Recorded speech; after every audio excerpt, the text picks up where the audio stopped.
Hi, Diane. Great to see you after quite a long time. Hi, Roshni.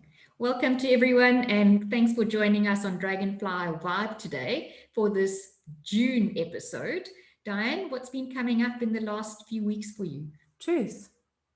Wow, said in a very definitive way. So I'm sure that the truth, people immediately think about the media and do we believe in UFOs? Don't we? Do we believe what's happening politically? Don't we? Do we believe in vaccines? Don't we?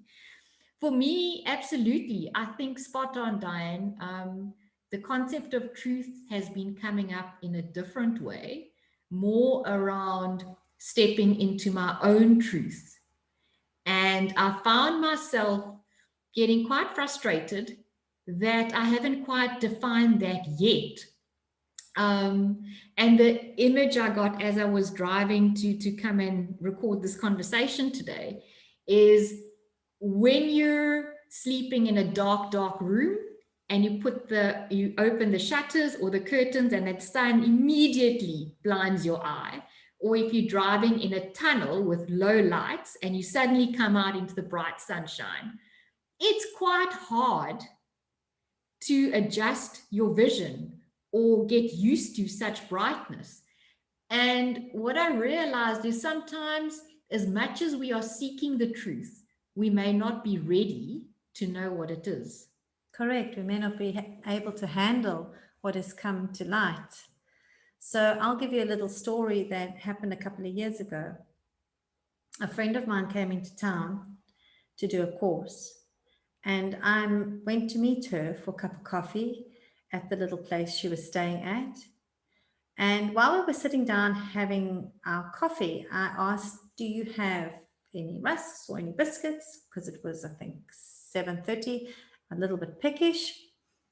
And she said, "Yes."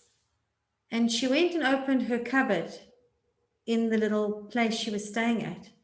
And the whole cupboard, every shelf had some food on it. Now, she was only there for 3 days. And I realized this is excessive. There was far too much food in this little cupboard for the amount of time needed. So I said to her, "Why have you got all this food?" So she went on to saying, "I'm pre-diabetic and I have a glucose, this, and all these little things came out. And the energy just didn't sit right with me. And it just said, no, no, no. So those were her truths. Her ego had convinced her that that was the reason why she needed all this food. And she's known me for a couple of years, and I'm quite direct when something just pops out and says, this is what it is. So I said to her, no, that's not the reason you've got all this food. You're afraid of going without. You're afraid of not having any food. So she was quite offended. And for 3 days, she sat with that comment that I made. And she phoned me 3 days later and she says, Di, you hit the nail on the head. I couldn't digest the truth, but you're so spot on that is the reason. I've even got food in my cubbyhole, in my bag. She said, I became so aware of where everywhere I go, I've hidden food around so that I know I'm not going to go without. And I said, we need to go and have a look at where this comes from. So that's part of the story that I wanted to share with you. Her truth and the truth were not the same. And I use the term energy doesn't lie. So I could have bought into that, but the energy was telling me something different. So I had to disclose what the energy was saying to me. So last weekend, I knew that, the truth or discussing the truth is possibly something that was appropriate for our conversation today. And interestingly, you came up with the same suggestion during the week. And where I received the confirmation from is that last Sunday, there was a really interesting conversation between Vusi Thembekwayo, who's a South African entrepreneur, and Sadhguru. One would think that is a very different combination, but it was amazing how that conversation evolved, and it was actually around the truth. And Sadhguru said, the truth is absolute, only the reality changes. And the analogy he used was, you can paint your house any color you want to, doesn't mean you're changing the foundation of it. So in the example that you've just shown, I mean, I can guess if we use that as a metaphor, every one of us tries to hide our own truth or vulnerability or insecurities by putting stuff or other realities around us. What is your response to that? Is there an absolute truth? Well, truth actually changes as you shift.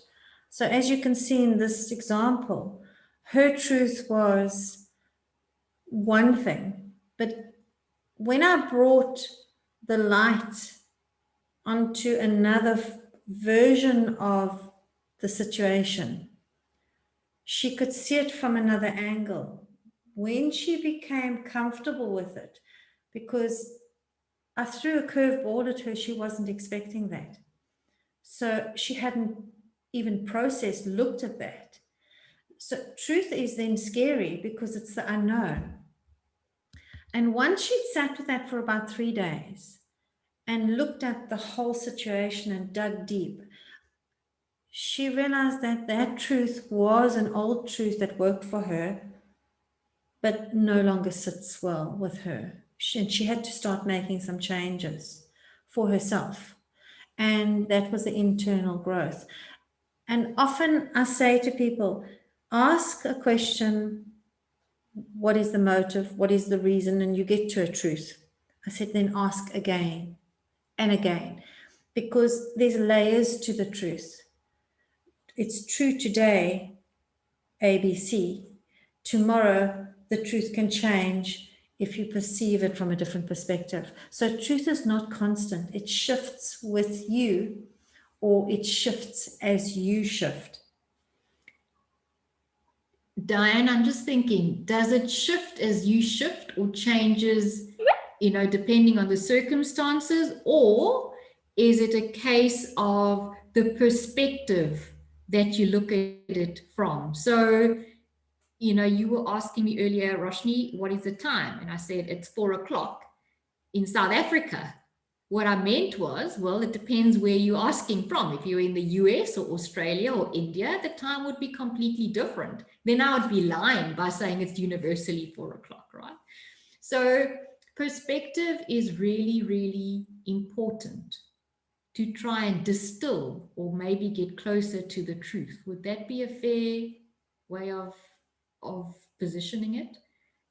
Well, I use the term, you can see something from 100 viewpoints. So there can be 100 ways to look at one thing. So that would, you could use the term, there's 100 truths in that scenario. So for everybody to find their truth, but also know that your truth isn't constant. Some people will keep their truth for their whole life, but you won't see much shifting or changing within themselves. They will be stuck in that. So to open your mind and have an open mind to other possibilities would be one good way to view. This is my truth right now, but I can't say it's my truth for the next 20 years. So be okay with shifting and opening your mind to truth is more like liquid, it's fluid. It can change. Awareness is what helps. When you become aware of something, if somebody's brought the awareness to you, or alternatively, you've dug deep and looked and found some awareness within yourself.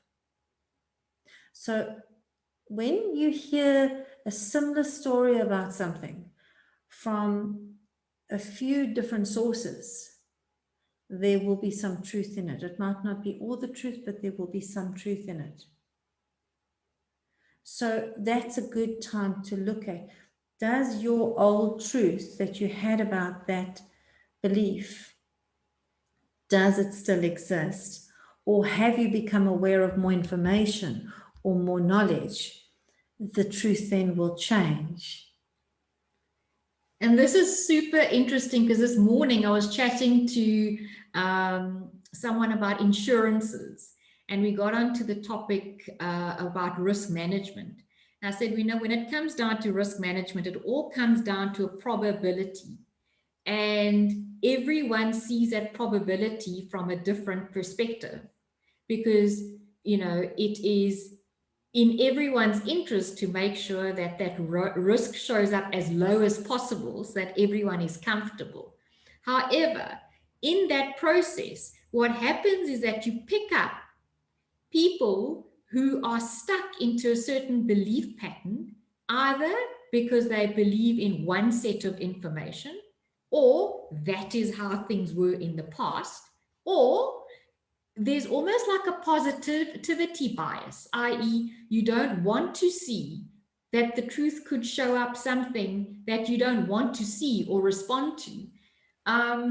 And I found when you talk about different perspectives and everyone has their own truth and that the truth evolves and emerges over time, I guess, when you're working in an environment where the truth impacts other people, so in a work context, in a relationship, how do you manage the different perspectives? Because sometimes the truth is not only about you. Well, let's take a relationship. One person's perspective is they're putting input and effort into the relationship, and they're seeing the other party not doing that. In their truth, they are correct. Now, the other party will see that from their values, from their integrity, from who they are, they're putting also the same amount into the relationship. That's where you'll get an argument. I'm putting in more, you putting in less. No, I'm putting in more and you putting in less.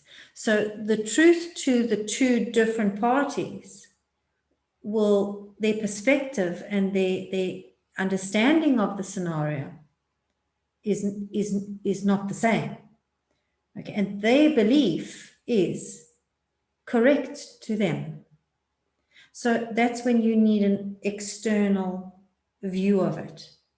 So you need to come to a conclusion of what is correct for the one party. They need to sit down and say, right, what are they going to, if they feel they're not getting enough out of the relationship, what do they need to shift in themselves that they don't feel resentful?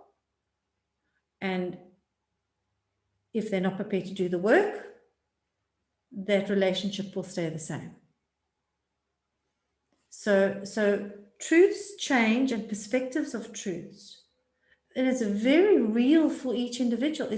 They will hold the line and believe that that is 100% true until a different view is shown to them, or they can measure something. And then their truth can be more pliable. So if they open their minds to seeing it differently, they will see that their truth can start shifting. Because both parties will be putting in, but they won't be measuring it on the same terms. I kind of resonate with what you're saying because I'm the type of person that will put in 150% once I commit to something.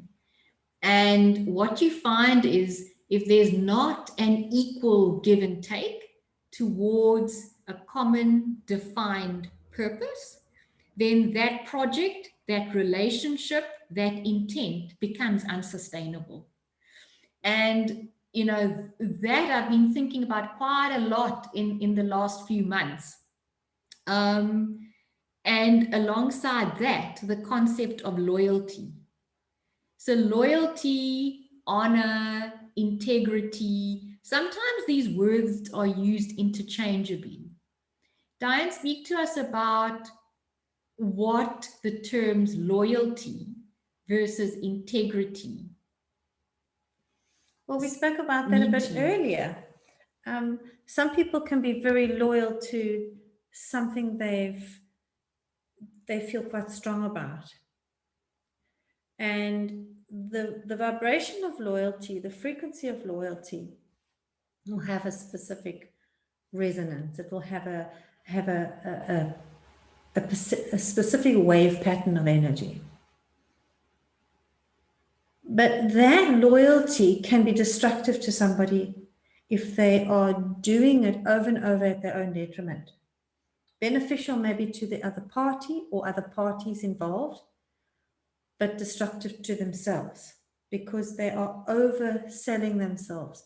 They are giving everything because they are being loyal, and they have integrity in themselves to hold that loyalty.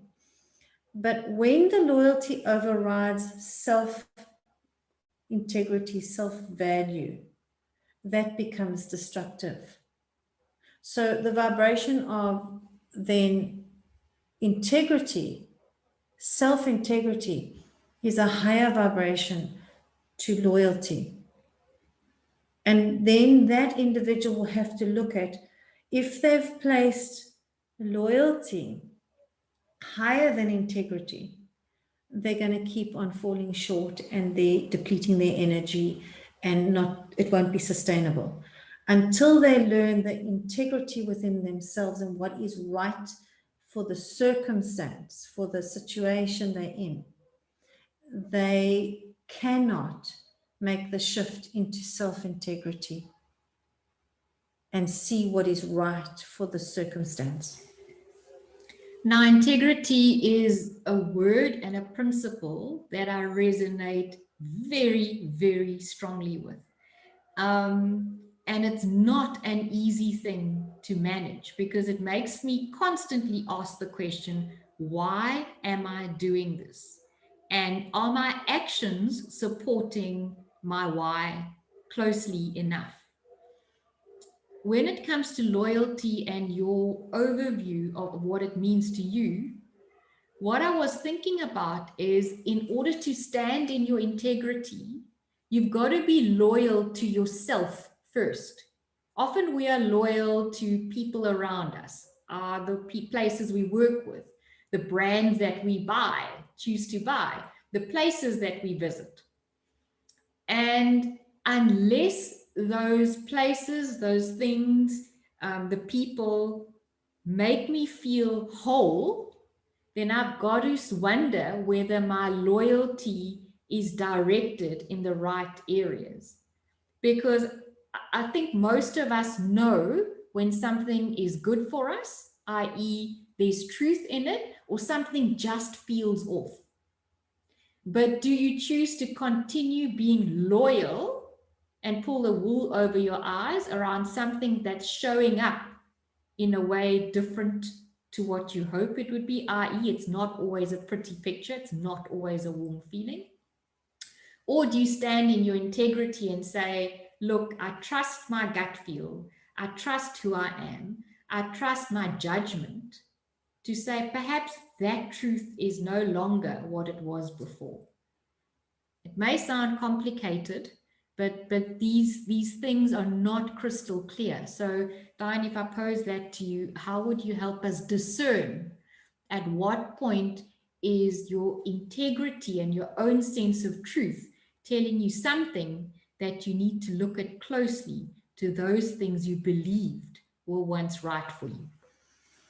Well, when you're going back to a pattern of loyalty,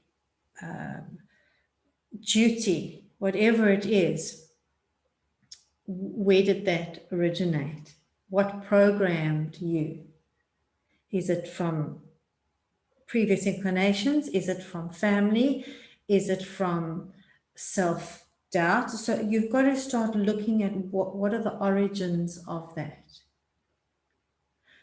There is a truth in a sentence that everybody and everything is done for self. And people will say, no, I'm a selfless person. And I'll say, let's dig deeper.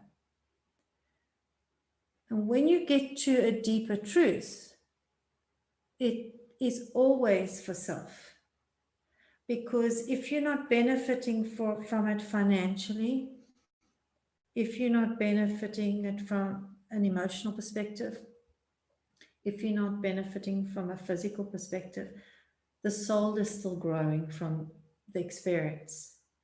So the self, the individual soul self,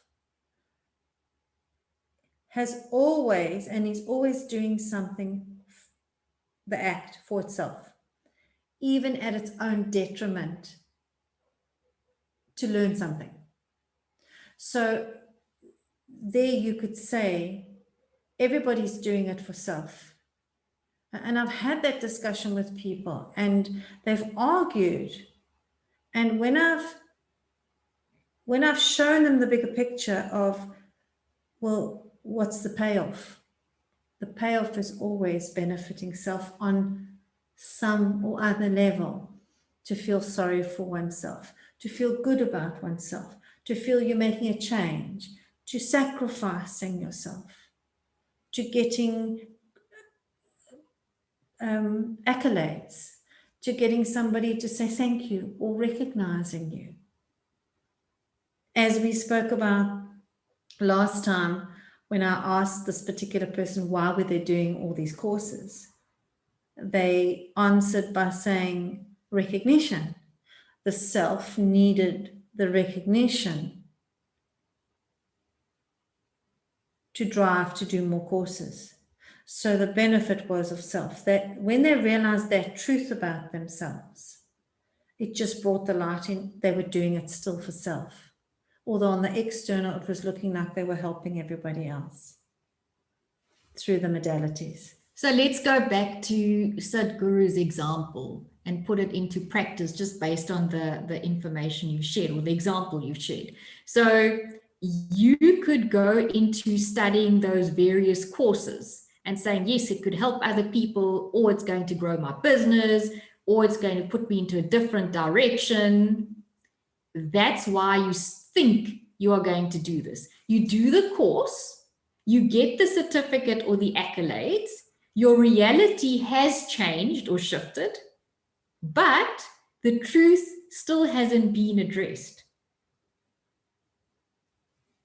And sometimes, you know, Diane, I've been through various experiences to actually appreciate the tough experiences, because if those hadn't been put in my path, I would have not been so much closer to the truth.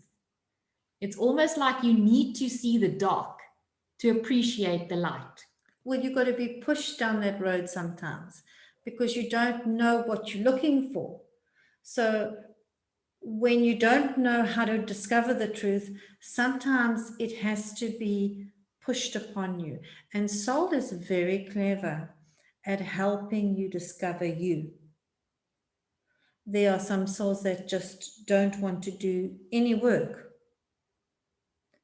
but they will be pushed at some point because they will feel at some point nothing is changing, and they're sitting in a constant state of whatever it is they're in, emptiness, some in a pure state of pleasure and only pleasure for self, no consideration for anybody else. So soul will push you down that dark side for you to discover. And remember, you grow through the discomfort. You grow when something buffs against you. And you then discover a little bit more about yourself that you didn't know.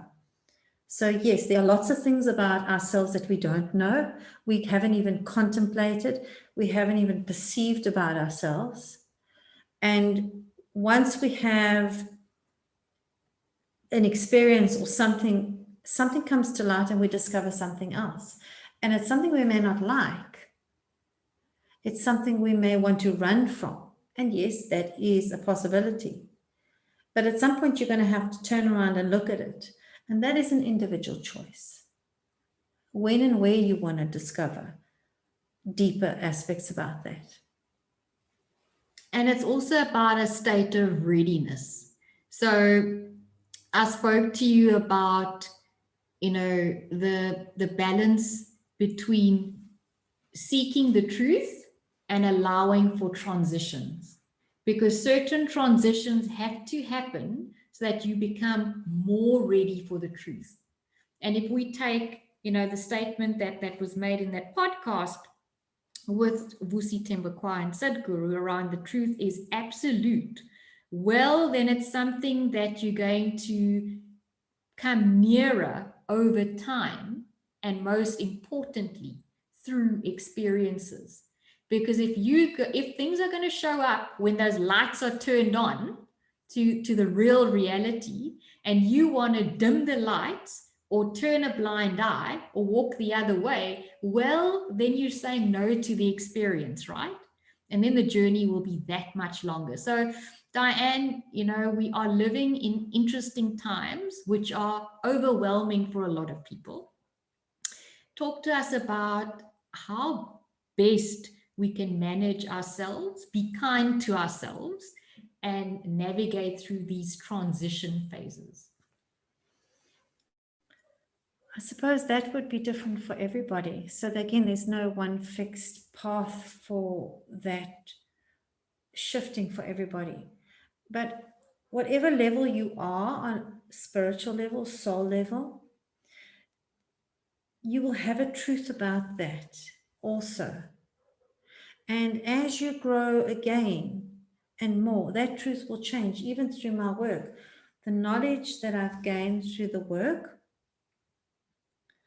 as I'm saying that, I know that's also not the ultimate truth, because there will be truths above my level of awareness. There will be truths above everybody's level of awareness of where they are currently that they haven't had exposure to yet. For example, do aliens exist? Don't they exist? Now, some people will say, absolutely. They've had personal experience with extraterrestrials. And other people will say it's an absolute garbage because they believe we are the only ones in the universe. And at their truths, they are correct because they haven't discovered or been prepared to look about other things or in another way. But that doesn't mean that they are both correct and they are both wrong. Yeah, Diane, I think if you'd been saying this about 5-10 years ago, our listeners would have said, Diane, you're probably smoking or drinking something very green. But, just this month, the stories around UFO sightings, etc., have been released by established organizations. So that's a classic example of where the passage of time reveals the truth in a way that is more acceptable, because slowly, they kind of brighten the lights till you are ready to hear it. And that's one example. But that often shows up in our own lives, right? So why am I saying that? Because often I found that the signs and the symbols show up in your daily life, in who you meet, in the conversations you have, the words you use, or how your body responds to certain things, gets ill, or it feels energized, whatever the case is. And I think you were saying earlier, you've got to remain aware. Well, as I'm sitting here and I can feel the mental level spinning with the information that's out there, I'm aware of it. And I'm not grasping it and bringing it to see what it is saying and what is out there. Because that information may be relevant, it may not be relevant. Am I interested? Am I not interested? I mean, how much information can you digest, actually? And some people can go into overload. and you can have too much information, and your brain circuits are going to have some form of charge to them. So I sit and I think, what is important for me right now in this space that we're in on the planet? What is my goal, and where do I want my energy to be? So I push all that information away and I center and align. And I always align with earth because it's a very good grounding stick. And I always align with source, and everything else I disconnect from. And then I have a look at what is important. What is really, really important? What is going to make a huge shift for me? Then I say, what do I need to know? What can I know? What should I know? And just by posing those questions, I've opened my mind to what is out there that I may not even know is out there to come forward. So by doing that, I've opened a door to what are the things that are important for who I am, where I'm going in my journey. And if people do that for themselves, they will throw all the other stuff out of the wheelbarrow and just hone in on what is significant for their path and let the rest just spin and carry on. And that is a very, very good tool to use, because you then can stay centered and aligned on your journey, wherever you're going. Because remember, everybody else is on theirs. And some people like to pull others into their drama, and some people like to create the drama. And you've got to sit and say, well, do you want to be part of everybody's drama? Do you like other people's drama? So I say, what is important for me? What do I need to know? What must I know? What should I know? Those are 3 questions which are very powerful. Interesting, Diane. So often when we want to know something or we want to get closer to the truth, we switch the TV on or scroll our phones or pick up a book or call a friend. But that which is true for you requires some stillness, I found, and some solitude, which people are not always comfortable with. And you can say that, sure, but how much more solitude do we need after what we've been through the last year? But perhaps that's the very catalyst we needed to start asking ourselves these questions. So Diane, bring it together for us.